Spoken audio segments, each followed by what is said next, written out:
dafa feebaroon man nag papaam yóbbu ko ci benn sëriñ buy ñaan sëriñ bi nag moom ku ñëw maanaam ñaan bi mu lay jox danaan la nga toog jàpp ba pare mu soog la kaa jox nga utiliser ko léegi mu ne ko moom kenn utiliser ñaan te jàpp day jàpp ba pare bi mu ñëwee léegi sëriñ bi ne ko waa ate na jox ko ndox bi na dina jàpp ba pare mu ne mënut a jàpp xamul nañu jàpp mu ne mën jàpp sëriñ bi ne ko kon dama ko jox sama ñaan papa ji ne ko noonu léegi la ñëw papa ji di ko wax léegi raxasal say loxo mu raxasal say galaw di ko dicté muy jàpp ba pare sëriñ bi soog koo jox ñaan te passé na kooku 18 ans war na am ay 22 ans kooku te papaam la àndal papaam ko indi sëriñ bi kooku suñ ko mayeen borom kër noonu gis nga xam nga borom kër mën na koo bañ a laaj ndax mën ngaa jàpp mën nga jàpp ndax mën nga sangu faral xam nga mu la zugul ku mënul jàpp wala sangu faral waaw voilà papa yaa njëkk sàggan sax voilà léegi ku ko taxoon kooku njort rek rafet nii non yooyu war na ko mën a mos a kay musulman lañ pas si diine léegi fekk dara la mënul yow bu ngeen amee rapport sexuel par day dugg si dugg xappoo la rek génn wala sangu normal sangu mais du sangu faral loolu ngeen nekk ci ay at loolu nga xoolal loolu garaaw te loolu nit ñi duñ ko lijjanti moo tax c'est très important li nga wax nit ñi bu ñu amee soxna ne ñuy lijjanti ndax soxna bi mën na sangu farat loolu farata la waaw jigéen gu ci am jëkkër lijjanti sa jëkkër ndax mën naa sangu farat ndax góor ñoom mënuñu sangu farat xamuñu ko sax te loolu farata la beneen affaire bi dégg naa sama papa benn jour mu koy nettali mu ne sëñ Touba radiyallahu anhu am na benn téeréem bind na ci ne jigéen bu mokkulul faatiha toggam kenn waru ko lekk bu toggee kenn waru ko lekk mbàpp moom nga ne sëñ Tuubaa bind ko loolu jigéen bu mokkulul faatiha toggam kenn waru ko lekk kon góor gu mokkulul faatiha est-ce que war nañu ko may jabar góor ñu may jabar sax de te bari na fi de Sénégal moom da ngay nekk bu jullit def sa doom moom 22 ans mun ta jàpp te mosoo koo lijjanti mu mel ni moom da ko war a mën automatiquement quoi yow sa yoon daa jub da kaa war a mën il faut ñu jàngal xale yi ñu jàngal xale yi léegi nag comme naa professeur ñu continuer léegi ñëw nañ si nit ki jël na soxnaam def nañ préalable yi jàpp nañ wala ñu sangu farata pare julli seen ñaar rakka ñaan pour yàlla musal leen ci lii lor yëpp si sëy bi pare nag ñooñu def seen préliminaire comme wax nga ko def nañ seen ay préliminaire wala jublu léegi ci li nga xam ne mooy acte sexuel wala boog ñu jubli si ba pare léegi parce que comme préliminaire day yóbbaale lu bari parce que xam benn point bu am solo loo xam ne góor ñi foofu dañ fay xaw a égoïste seen bopp la ñuy ëpp lu ñuy sóoraale muy góor ñaare moo gën a gaaw a daanu ko jigéen jigéen mën na tardé 15 minutes exemple pour daanu góor mën na daanu si moins de 5 minutes góor ñu bëri nag bu ñu lijjante seen bopp ba pare ci pare nañ ci ñoom nag ndax jigéen gi moom am na plaisir ci li ñu doon def am déet duñ ko lijjanti te loolu dañ kaa war a lijjanti effectivement te su fekkee góor gi dafa ñëw deful préliminaire mu ñëw rek bëgg a jublu directement ci soxnaam li sëpp mën na koo gaañ am na ñu sëy seen soxna gaañ ko waaw sa gaañ boobu lu koy waral mooy sexe bi lubrifié wul maam sexe bi di taxul te sexe boobu dafa am liquide bu war a génn ci ku jigéen ki pour tooyal ko di taxal ko nit ki buy sëy mu yomb te liquide boobu lu koy génnee mooy préliminaire yooyu foo yooyu ñuy def moo war a lubrifier li nga xam ne moom mooy kanamu ko jigéen ki ba ndox mi war a génn pour mu tooy di tax su ko defee bu ñuy sëy bi day yomb góor gi du ko gaañ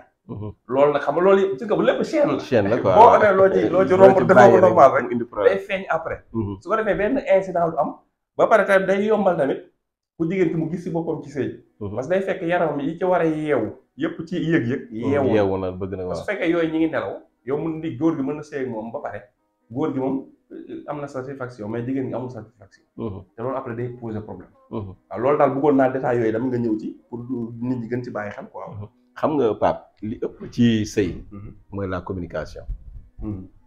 c'est-à-dire ñun dañu nekk famille yoo xamante ni dañuy suñu aada dañu complexe ci wàllu sëy mooy li ma la wax ba ci ku góor ke ku jigéen ki ñoom ñaar seen biir nekk dañuy complexe parfois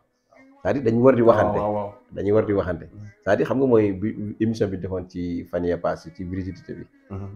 expliqué woon naa ko ci c'est-à-dire que ni toujours communication bi war na mën a jàll parce que tey góor ki tey moom bu yëgee boppam bu demee ba daanu exemple ni ñu ko waxee nga xam ne pare na te ku jigéen ki moom pareegul yëgagul bànneex loolu day indi problème mu sëy àq la quoi léegi nag mën ngaa nekk moom noonu 10 ans 20 ans fekk yaa ngi yaakaar ne moom mi ngi am plaisir fekk moom amul plaisir parce que jotagul boppam. parce que yow yaa am éjaculation précoce yaay daanu. am na ñoo xam ne sax juróomi minute bari na pap am na ñoo xam ne benn minute wala 30 secondes ñu pare.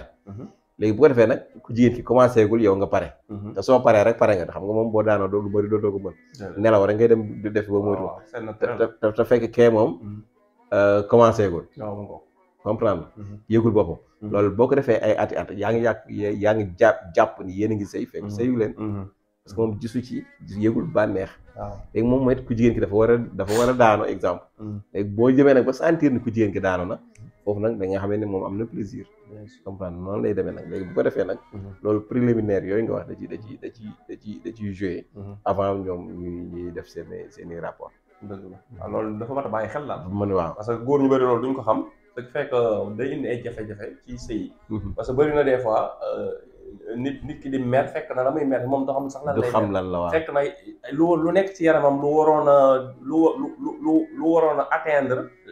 benn sommet la atteindre ko. loolu jur ci moom ay changement li ñu naan ay changement daal yoo xam ni c'est chimique. ci biir yaramam. loolu créé ay réactions yi moom mu gaaw a mer wala di kii. fekk na sax la ko waral ba nga nekk ca lal ba la nañ ko defee nam baaxul kenn amul satisfaction loolu amay bouleversement yu mu def ci yaramam loolu indi ko ay humeur yoo xam ni kii baaxul ak yu demee effectivement parce que loolu dafa am ay kii dara du hasard dara du hasard voilà léegi xam naa kon bu jógee foofu léegi ñu bëgg a laaj tamit léegi nit ki bu fekkee jóge na foofu jóge na ci li am mooy nuit de noces am bokk defee ba ni mu ko war a defee comprendre léegi ba jóge fa nag ndax léegi tamit sëy boobu nit ki da ko war a def yoonu tool daal man daal takk naa jabar waaw bis bu nekk daal manqué noonu la war a demee wala waaw xam nga alxuraan def nañu jigéen ñi seeni tool lañ maanaam foofu niñ ko mën a tënkee mooy boo takkee jabar waxoon nañ leen da nga koy dëkkoo bi mooy da ngeen di sëy mais sëy bi waru nekk tout le temps parce que du yëfu bàyyi ma tamit maanaam am na ñoo xam ne tey comme ñun ñi nekk ci wàllu faj nga gis koo xam danaa la moom bëgg day sëy ñaari yoon ci bis bi ci guddi ci journée am ñoo xam danaa la ñetti yoon am ñoo xam ne ñu bëgg bis bu ne ñu sëy mais yooyu yëpp moom baaxul ci ku jigéen ki baaxul ci ku góor ki même bu ngeen ko mënee di ko def baaxul en santé benn mooy sëy liñ la ciy conseillé au maximum boo te dépassé 2 fois ou 3 fois maximum ci semaine bi sëy ñetti yoon ci semaine bi am na jigéen ñoo xam ne dañoo bëgg sëy ñoom dañoo bëgg sëy naturellement mën nañoo sëy chaque jour te du leen wàññi dara mais au fur et au temps dina leen wàññi dara maanaam dañoo seen yaram moo mel noonu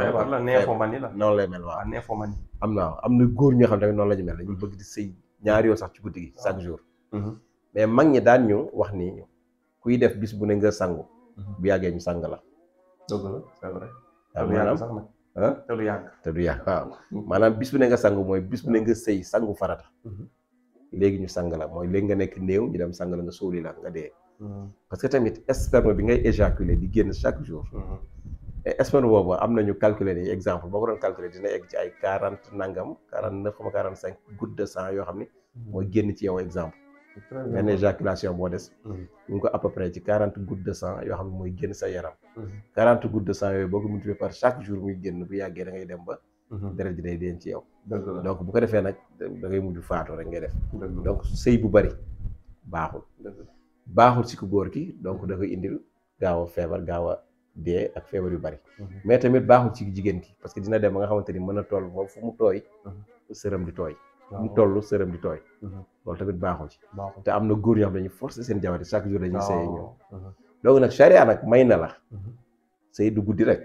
la neexee bëccëg ngeen sëy yéen a xam mais yow da nga am ngoru boo sëyee bëccëg bi sax bàyyi ko ba suba wala ba ngoon wala ba ginnaaw suba waaye sëy guddi gi sëyaat ci guddi gi bëccëg bi sax nga bëgg sëyaat xaabaabal loolu tamit baaxul ci ku jigéen ki mën a dem ba indi ko yenn feebar yi loolu daal ñu ko mën a misaale bu simple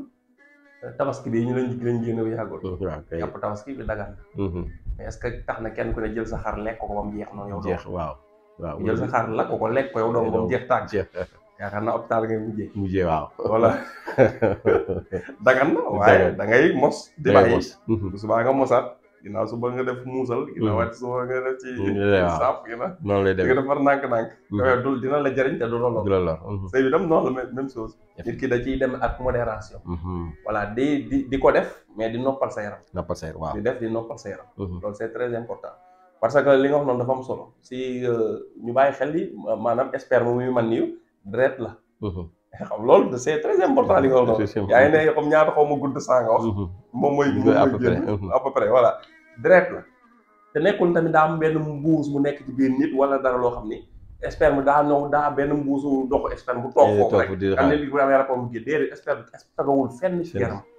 nit ki instant bi nga xamante ne mi ngi am rapport sexuel ba war a daanu maanaam yaramam mooy togg sperme bi ci utiliser deretam togg ko pour mu génn mais amul stock ci biir yaram bu rayoon nit nii daggate ko doo gis fenn sperme doo ko gis man ni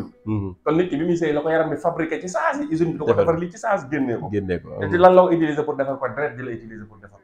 kon ku ci xaabaabale usine boobu nga koy forcer production boobu mu koy def quotidiennement machine bi koy def mooy yàgg mooy sonn waaw loolu tey loolu mat a xam la lu am solo lu am solo deret la ñuy génn daa weex waaye deret la effectivement waaw bàyyi ci xel deret bu ñu filtré la gën a baax ci deret bi moom la yaram bi génnee muy sperme mais deret la parce que loolu am na solo yàggee du baax voilà léegi xam naa bu fekkoon yaakaar naa liñ ci wax nag leer na pour ñu xam ni moom yitteel na leen mbir mi ñu koy defee bu nite xëy na voilà am na sax xëy na jamono peut-être mën na ñëw ñoom yeneen domaine ñu si dugg gën koo leeral mais li nga ci jot a wax nii ku ci base yaakaar naa tamit di nga mën a bañ a réer voilà léegi xaabaabal ci daal nañ ko moytu dagan na kenn ko ne sa soxna moo comme tool lañ lu misaale tool nag kenn du ne la 2 heures nga fay dem wala 4 heures du matin wala 3 heures sa tool heure bu la neexee dem voilà li ñu la wax rek mooy tool bi ñang nga ko ba mu wër tool bi am na bunt loolu tam naa ñu ngi ko doon génnoon na sama xel tool bi am na bunt booy dugg ci tool bi ñag bi nga xam ne ay salade nga fa def ak ay barbar ngay garga mboose boo foogee jaar dugg ci tool bi yaakaar naa di nga xaw a dee tool bi am na bunt ubbil bunt bi nga dugg yaa xam heure bu fay duggal nga fay def soo paree nga jaarat ci bunt bi nga génn waaw loolu dinañu yóbbu si ñi nga xam dañuy bëgg nag utiliser seen soxna yi di see ay ginnaaw ak di jël seen awra yi bëgg seen soxna yi di ko seex ak yooyu nga xam ne jamono daanaka moo ko xaw a indi am ñoom dañ koy bëgg di nekk ay julli pat di ko def loolu ñu tëjee ko vidéo bi après professeur loolu lan nga ci mën a conseiller waaw foofu laa bëggoon a tëjee sax parce que charia daf lay wax ne moo xam naa vidéo yi moom daa mel ne dafa xaw a jëm ci tout charia parce que tamit xam nga comme ay jullit lañ ni ñu l'islam santé rek lañ mën a defee dañ lay wax ni la l'islam dafa la santé ni bul séyee sa soxna séyu ginnaaw foofu nag dafa am ñaari déggin sëyu ginnaaw boo ko déggee su la neexee soxna si mën na la wan ginnaaw exemple waxul féete ginnaaw waaw waxul féete ginnaaw donc pour ñu leeral quoi soxna si mën na la wan ginnaaw mais fi bi nga ko war a defee fi nga war a dem mooy ci vasin bi ci sexe am moom yow fa nga toujours sa sexe fa la war a dugg fa la diine may ak nite waaw donc foofu nga war a séyee ak moom mais charia bu nee la kenn du séyee ginnaaw mooy ni fi muy demee toilette fi ñuy demee toilette kenn du fa sëy am na ñu koy def nag mais kenn du charia góor jigéen waaw mais foofu kenn du fa sëyee fi nga war a sëyee rek mooy fi mu moom fi muy tuuree ndox mooy pëyam mi bu la wanee no position bu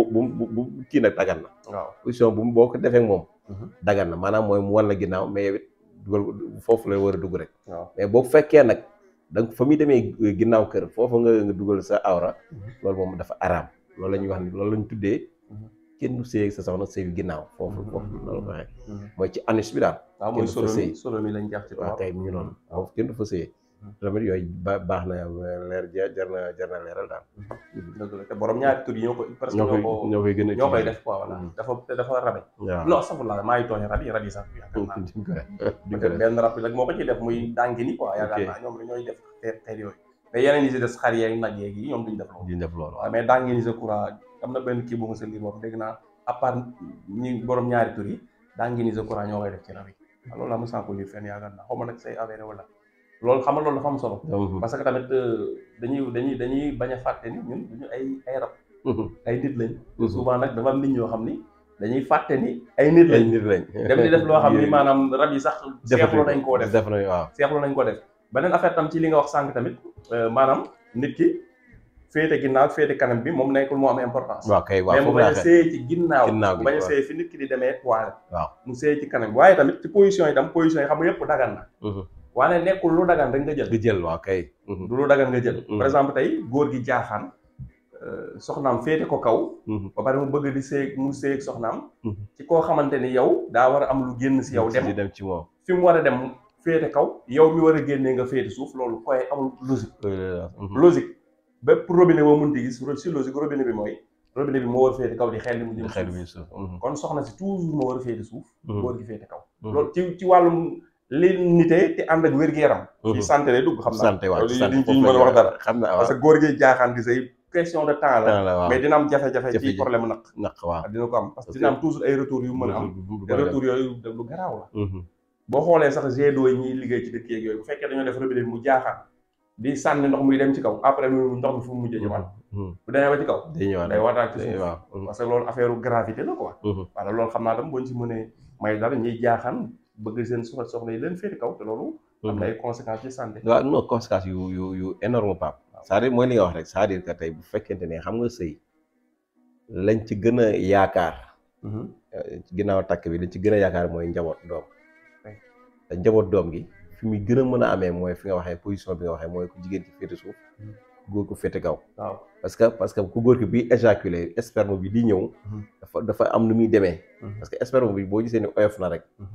wala éjaculation normale parce que daf koy sànni parce que dafa war a am fu mu war a dem pour fécondation bi mën a am léegi parce que spermatozoïdes yi dañoo war a mën a bari pour mën a dem dugg ci biir pour fécondation mën a am léegi nag loolu nag fii bu fekkee ku góor ki buy éjaculer du mën a egg foofu donc pour am doom day jafe donc moo tax position boobu nga wax ne pour am fa doom day jafe mais bu fekkee position boobu fi la gën a mën a demee pour kii mën a am flagelle yoo xamante ni day naviguer bu baax pour mën a egg ci kii bi pour nga xam ne mën a naturel nga xam ne fécondation bi da ci lay gën a mën a yombee daal xam nga boo gisee sax moo bi ñu utilisé éjaculation waaw mooy loo xam ne day naan car day sànni waaw kay day sànni xam nga mënoon nañu wax rek mënoon nañu wax par exemple tey écoulement